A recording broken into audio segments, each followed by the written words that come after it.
Hey guys, welcome to Login. Today I'll be showing you how to log into your Craigslist account on your computer online and start right in. Now to log into your Craigslist account on your computer, first open up your preferred browser as I have already opened the Google Chrome, and in the search bar click over there and type in account.craigslist.com like this. I have typed in and you can see that and hit enter, and you'll be redirected to the nearest server of the Craigslist. And on this page you can see on the top right corner of the screen either there is a creating poster or there is a my account option available over here. Click on my account, and on the next step you will be required to enter your email address or your handle ID over here with which you had registered on Craigslist, and after that enter your password.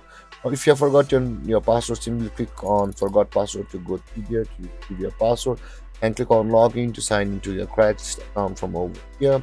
Or if you have not yet created an account, simply enter your email address over here and click on create an account to go to here to sign up for Craigslist. And guys, this is how you log into your Craigslist account on your computer.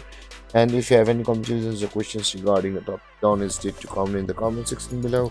And don't forget to like, subscribe, and hit that bell icon for more videos. Thank you for watching, guys.